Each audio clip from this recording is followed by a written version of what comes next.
সমাবেশের সুযোগ্য সভাপতি এবং উপস্থিত থাকবেন সৈয়দ মোহাম্মদ রেজাউল করিম পীর সাহেব চরমোনাই, আমির ইসলামী আন্দোলন বাংলাদেশ।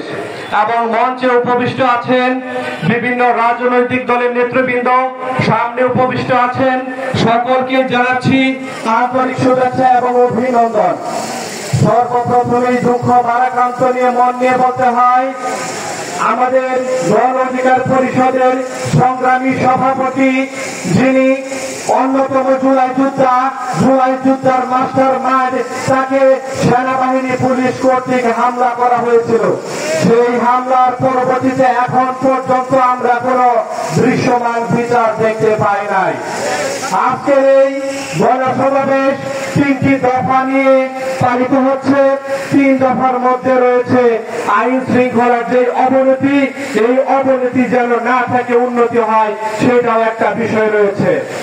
আমরা আজকে আমাদের এই গণসমাবেশ থেকে বলতে চাই, আমরা যে সরকারকে বসিয়েছি জনগণের যত সমস্যা আছে সকল সমস্যা সমাধানের জন্য, কিন্তু আমরা দেখতে পেয়েছি জনগণ আন্দোলন ছাড়া এমন কোনো কিছু হাসিল করতে পারে নাই।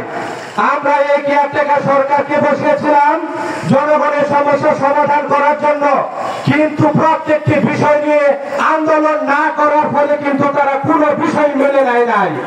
আওয়ামী লীগ যখন নিষিদ্ধ করেছে, আওয়ামী লীগ নিষিদ্ধের আগে কিন্তু আন্দোলন করতে হয়েছিল, কিন্তু সংগ্রামী ভাইয়েরা আমার, আমাদের কিন্তু আন্দোলনের মাধ্যমে আওয়ামী লীগকে নিষিদ্ধ করার কোনো কথা ছিল না। এই সরকার তার আসলে বসেই কিন্তু আওয়ামী লীগ নিষিদ্ধ করার কথা ছিল। এখন আমরা দেখতে পাচ্ছি জাতীয় পার্টি, আওয়ামীর অন্যতম দূষণ এই জাতীয় পার্টি বাংলাতে কিন্তু অরাজকতা সৃষ্টি করেছে। তাদেরকেও যদি আমরা নিষিদ্ধ করতে চাই, যে অবস্থা দেখা যাচ্ছে, এই অবস্থাতে বোঝা যাচ্ছে আন্দোলন ছাড়া কোনো উপায় নাই। আজকে আমি একটি বিষয় নিউজে দেখলাম, জাতীয় পার্টির কো চেয়ারম্যান মোস্তফা সাহেব বলেছেন আওয়ামী লীগের সমর্থকদেরকে তারা নাকি মনোনয়ন দিবেন। আমরা কি এটা মেনে নিব? যদি এটা আমরা মেনে না নিই, তাহলে আমাদের এখনই সোচ্চার হতে হবে। জাতীয় পার্টি নিষিদ্ধের বিষয়ে আমাদেরকে এখনই মাঠে নামতে হবে। পুলিশ প্রশাসন কি করছে আপনারা দেখেছেন। আমাদের ভিপি নুরের উপর যেদিন হামলা হয়েছিল, গণ অধিকার পরিষদের কোনো কিন্তু উস্কানি ছিল না।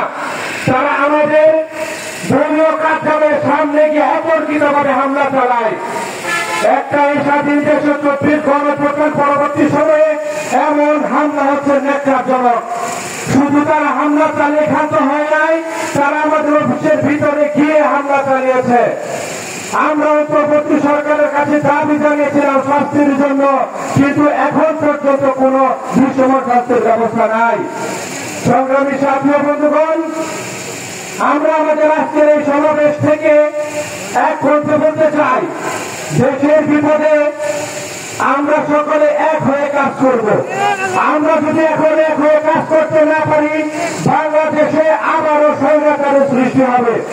স্বৈরাচার যেন সৃষ্টি না হয়, সেই দিকে আমাদের সজাগ দৃষ্টি রেখে আমাদের হাতে হাত রেখে ঐক্যবদ্ধভাবে এগিয়ে যেতে হবে। আপনারা সকলে জানেন, গতকালকে শাহবাগে একটি প্রোগ্রাম হয়েছে, যেই প্রোগ্রামে গণ অধিকার পরিষদের আহ্বানে ইসলামী আন্দোলন বাংলাদেশ, জামাতে ইসলামী সহ বিএনপি সহ ৩০টি রাজনৈতিক দল কিন্তু এক হয়েছিল। আমাদেরকে এই ঐক্য ধরে রাখতে হবে। এই ঐক্য ধরে রাখার আহ্বান জানিয়ে আমি আমার বক্তব্য এখানে শেষ করছি। সকলে ভালো থাকবেন, সুস্থ থাকবেন। আসসালামু আলাইকুম।